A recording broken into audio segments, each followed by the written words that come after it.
Okay, so students, a very good evening and I wholeheartedly welcome you once again back for Enlightened Educators. And ಇವಾಗ ಬಂದು ಎರಡು important update ಬಗ್ಗೆ ಮಾತಾಡಲಿಕ್ಕೆ ಬಂದಿದ್ದೀನಿ. ಒಂದು ಬಂದು 15, 17, 18 ಸ್ಕೀಮ್ ರಿಸಲ್ಟ್ಸ್ ಅನೌನ್ಸ್ ಆಗಿದೆ and the next thing is again regarding the protest. So ಇಲ್ಲಿ ನೋಡ್ತಾ ಇರ್ಬೋದು June July 2025 click here for the results of B first to 8th semester 15, 17 and 18 scheme for all reasons announce ಆಗಿರೋಂಥದ್ದು. So ಎಲ್ಲರೂ ರಿಸಲ್ಟ್ಸನ್ನ checkout ಮಾಡ್ಕೊಳ್ಳಿ. ಏನಾದ್ರು ಸಮಸ್ಯೆ ಆಗಿತ್ತು, ವಿತರ್ಡ್ ಆಗಿತ್ತು ಅಂದರೂ ಸರಿ ಹೋಗುತ್ತೆ. ಇಲ್ಲ ಅಂತ ಹೇಳಿದ್ರೆ ಏನಾದರೂ ಮಾರ್ಕ್ಸ್ ಕೊಟ್ಟಿಲ್ಲ, ನೀವು ಶ್ರಮ ಹಾಕಿನು ಅಂತಂದರೆ ಏನೂ ಇಲ್ಲ. ಸೊ ನಿಮಗೆ ರಿಸಲ್ಟ್ಸ್ ಒಳ್ಳೆ ರೀತಿಯಿಂದಲೇ ಸಿಗುತ್ತೆ. ರಿವ್ಯಾಲ್ಯೂಷನ್ಗೆ ಹಾಕಿ ನೋಡಿ, ಒಂದು ಪ್ರಯತ್ನವನ್ನು ಮಾಡಿ. ಸೊ ನಿಮ್ಮ ಬೆಸ್ಟನ್ನು ಚೆಕ್ ಮಾಡ್ಕೊಳ್ಳಿ, ಓಕೆನಾ? ಸೊ ಈ ಒಂದು ರಿಸಲ್ಟ್ಸಿಂದ ನಿಮಗೆ ಒಳ್ಳೇದು ಬಂದಿದ್ರೆ ಸಂತೋಷ. ಚೆನ್ನಾಗಿ ಬಂದಿಲ್ಲ ಅಂತಂದರೆ ದಯವಿಟ್ಟು ಬೇಜಾರು ಮಾಡ್ಕೋಬೇಡಿ. ರಿವ್ಯಾಲ್ಯೂಷನಿಗೆ ಹಾಕಿ ನೀವು ಶ್ರಮಪಟ್ಟು ಬರ್ದಿದ್ದೀರಾ ಅಂದರೆ ಖಂಡಿತ ನಿಮಗೆ ನ್ಯಾಯ ಸಿಗಲೇಬೇಕು. ಸೊ ನ್ಯಾಯ ಸಿಗಬೇಕು ಅಂದರೆ it's only through revaluation. But ನನಗೂ ಗೊತ್ತು ರಿವ್ಯಾಲ್ಯೂಷನ್ಗೆ ಆಗುವಂಥ ಒಂದು ಸಮಸ್ಯೆಗಳು ಕೂಡ ಗೊತ್ತು. ಬಟ್ ಏನು ಮಾಡೋಕ್ಕಾಗಲ್ಲ. ಈಗ ನಿಮ್ಮ ಟರ್ನಿಂಗ್ ಪಾಯಿಂಟ್, ಈಗ ನೀವು ನಿಮ್ಮ ಲೈಫಲ್ಲಿ ಎಲ್ಲರೂ ಮುಂದೆ ಹೋಗಿರ್ತಾರೆ, ಕೆಲಸ ತೊಗೊಂಡು ವರ್ಕ್ ಮಾಡ್ತಿರ್ತಾರೆ. 15 ಸ್ಕೀಮ್ ಮಕ್ಕಳು, ಈಗ 15 ಸ್ಕೀಮ್ ಮಕ್ಕಳಿಗೆ ಕರೆಕ್ಟಾಗಿ 10 ವರ್ಷ ಆಗಿರುತ್ತೆ. ಸೊ 2015 ಬ್ಯಾಚ್ ಮಕ್ಕಳು ಈ ಟೈಮಲ್ಲಿ ಜಾಯ್ನ್ ಆಗಿರ್ತಾರೆ. ಲಾಸ್ಟ್ 2016 ಅಲ್ವಾ? ಸೊ 2015 ಈಗ ಆಗಸ್ಟಲ್ಲಿ ತೊಗೊಂಡ್ರೆ the very first batch of 2015 scheme join ಆಗಿರ್ತಾರೆ. ಸೊ ಅವರಿಗೆ 10 ವರ್ಷ ಆಗುತ್ತೆ ಕರೆಕ್ಟಾಗಿ. ಸೊ ಎಲ್ಲರೂ ಕೂಡ ಒಂದು ಒಳ್ಳೆ ರೀತಿಯಿಂದಾಗಿನೇ ಜೀವನ ನಡೆಸ್ತಾ ಇರ್ತಾರೆ. ನೀವು ಕೂಡ ಒಳ್ಳೆ ರೀತಿಯಿಂದ ಜೀವನ ನಡೆಸಬೇಕು ಅಂತಂದರೆ ನೀವು ರಿವ್ಯಾಲ್ಯೂಷನ್ಗೆ ಹಾಕಲೇಬೇಕಾಗತ್ತೆ.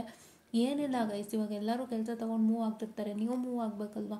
ಸೊ ನೀವು ಆದಷ್ಟು ಬೇಗ ಪ್ರಾಬ್ಲಮಿಂದ ಹೊರಗೆ ಬರಬೇಕು ಅಂದರೆ ಕಷ್ಟನೋ ಸುಖನ ರಿವ್ಯಾಲ್ಯೂಷನ್ಗೆ ಹಾಕಿ. ಎಲ್ಲ ಪ್ರಯತ್ನದಲ್ಲೂ ಆಗುತ್ತೆ ಅಂತಲ್ಲ, ಯಾವುದೋ ಒಂದು ಪ್ರಯತ್ನ ನಿಮಗೆ ಕೈಗೂಡ್ಬೋದು. ಏನು ಗೊತ್ತೆ, ಎಲ್ಲ ಪ್ರಯತ್ನದಲ್ಲೂ ಆಗಿಲ್ಲ ಅಂತ ನೊಂದ್ಕೊಂಡು ಕೂರೋದು, ರಿವ್ಯಾಲ್ಯೂಷನಿಂದ ಪ್ರಯೋಜನವೇ ಇಲ್ಲ, ಏನೂ ಆಗ್ತಿಲ್ಲ ಅನ್ನೋಂಥ ಒಂದು ರೀತಿಯಿಂದ ನೀವು ಥಿಂಕ್ ಮಾಡ್ತೀರಾ ಅಂತ ಅನ್ನೋದಾದರೆ ಇಟ್ ಇಸ್ ನಾಟ್ ಲೈಕ್ ಏನು ಅಂತ ಹೇಳಿದ್ರೆ ಅದೊಂದು ರೀತಿಯಾಗಿ ಯಾವುದೇ ರೀತಿಯಾಗಿ ಪ್ರಯೋಜನಕ್ಕೆ ಬರೋದಿಲ್ಲ. ಸೊ ಎಲ್ಲ ಪಾಸಿಟಿವ್ ಹೋಪ್ಸ್ ಇಟ್ಕೊಂಡೇ ಹಾಕಿ, ಏನಿಲ್ಲ ಖಂಡಿತವಾಗ್ಲೂ ಆಗುತ್ತೆ. ಆ್ಯಂಡ್ ಹಾಕೋಕ್ಕೆ ಮುಂಚೆ ಒಂದ್ಸಲಿ ನೀವು ಬರ್ದಿರೋದು ಪ್ರಾಪರ್ ಅಂತ ಚೆಕ್ಔಟ್ ಮಾಡ್ಕೊಳ್ಳಿ ಅಂತ ನಾನು ಹೇಳ್ತಾ, ಸೆಕೆಂಡ್ ಅಪ್ಡೇಟ್ ಬಂದು ಪ್ರೊಟೆಸ್ಟ್ಗೆ ಸಂಬಂಧಪಟ್ಟಂಥ ಅಪ್ಡೇಟ್ ಆಗಿರುತ್ತೆ. ಸೊ ಹೇಳಿದ್ನಲ್ಲ 24th ಪ್ರೊಟೆಸ್ಟ್ ಮಾಡ್ತಿದ್ದಾರೆ ಫ್ರೀಡಮ್ ಪಾರ್ಕಲ್ಲಿ. ಆದಷ್ಟು ಜನ ಜಾಯ್ನ್ ಆಗಿ, ಏನಿಲ್ಲ ಒಂದು ಫೇರ್ ರಿವ್ಯಾಲ್ಯೂಷನ್ ಆಗಲಿಕ್ಕೆ ಪ್ರೊಟೆಸ್ಟ್ ಮಾಡ್ತಿದ್ದಾರೆ. ಹಲವಾರು ಜನ ಸ್ಟೂಡೆಂಟ್ಸ್ಗೆ ಹಾಕ್ತಾರಂಥ ರೂಲ್ಸ್ಗಳು ಶಿಕ್ಷೆ ಅನ್ನೋಂಥ ರೀತಿಯಲ್ಲಿ ಮಾತಾಡ್ತಾ ಇದ್ದಾರೆ. ಯಾವ ಸ್ಟೂಡೆಂಟ್ಗೆ ಇವರು ಹಾಕಿರೋಂಥ ರೂಲ್ಸು ಶಿಕ್ಷೆ ಅಂತೂ ಖಂಡಿತ ಅಲ್ಲ, ಅದು ಅವರ ಜವಾಬ್ದಾರಿಯನ್ನು ಅರ್ಥಕೊಳ್ಳಿಕ್ಕೋಸ್ಕರ ಮಾಡಿರೋ ಅಂಥದ್ದು. ಈಗ ಇಯರ್ ಬ್ಯಾಗ್ ಸಿಸ್ಟಮ್ನ ತೆಗೆದಾಕಿರೋದ್ರಿಂದ ಎಷ್ಟೋ ಜನಕ್ಕೆ ಹೊರೆ ಜಾಸ್ತಿ ಆಗ್ತಾ ಇದೆ. ಇದು ನನ್ನ ಗಮನಕ್ಕೆ ಬಂದಿದ್ದೆ. ಯಾಕೆಂದರೆ ಎಷ್ಟೊಂದು ಜನ ಓದೋಕ್ಕೆ ಇಂಟ್ರೆಸ್ಟ್ ಇಲ್ದಿರೋರು ಏನು ಮಾಡ್ತಾರೆ, ಇಯರ್ ಬ್ಯಾಗ್ ಸಿಸ್ಟಮ್ ಇದೆಲ್ಲ ಬಿಡು, ಇಯರ್ ಬ್ಯಾಗ್ ಸಿಸ್ಟಮ್ ತೆಗೆದಾಕಿದಾರಲ್ಲ ಬಿಡು, ಇನ್ನೇನಿಲ್ಲ ನಾನು ಈ ಸಬ್ಜೆಕ್ಟ್ ಕ್ಲಿಯರ್ ಮಾಡ್ಕೋತೀನಿ, ಇಷ್ಟು ಇಟ್ಕೊಂಡು ಮುಂದಕ್ಕೆ ಹೋಗ್ತೀನಿ ಅಂತ ಅವರು ಒಂದು ಹೆಚ್ಚಿನ ಅಮೌಂಟಲ್ಲಿ ಸಬ್ಜೆಕ್ಟನ್ನು ಕ್ಯಾರಿ ಮಾಡ್ತಾರೆ. ಅದು ಅವ್ರಿಗೆ ಕೂಡ ಬರ್ಡನ್ ಆಗುತ್ತೆ. ಆ್ಯಂಡ್ ಸೊ ಹಾಗಾಗಿ ಇವೆಲ್ಲ ಸಮಸ್ಯೆಗಳಾಗುತ್ತೆ.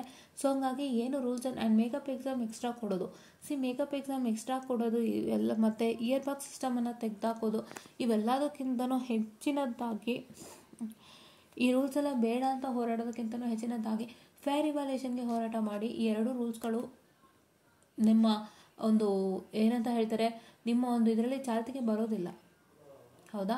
ನಿಮ್ಮ ಒಂದು ಏನಂತ ಹೇಳ್ತಾರೆ, ಈ ಕಾನ್ಸೆಪ್ಟೇ ಬರೋದಿಲ್ಲ. ಎಲ್ಲ ಇಂಜಿನಿಯರಿಂಗ್ ಮಕ್ಕಳು ಇದರಲ್ಲಿ ಕಾನ್ಸೆಪ್ಟೇ ಬರೋದಿಲ್ಲ. ಏನಂದರೆ ಫೇರ್ ರಿವ್ಯಾಲ್ಯೂಷನ್ ಆಯಿತು ಅಂದರೆ ಎಲ್ಲರೂ ಚೆನ್ನಾಗಿ ಮಾರ್ಕ್ಸ್ ತೊಗೊತಾರೆ, ಬರ್ದಿರೋರು ಕೂಡ ಕಷ್ಟಪಟ್ಟು ಮಾರ್ಕ್ಸ್ ತೊಗೊತಾರೆ. ಅವಾಗೇನಾಗುತ್ತೆ ಹೇಳಿ?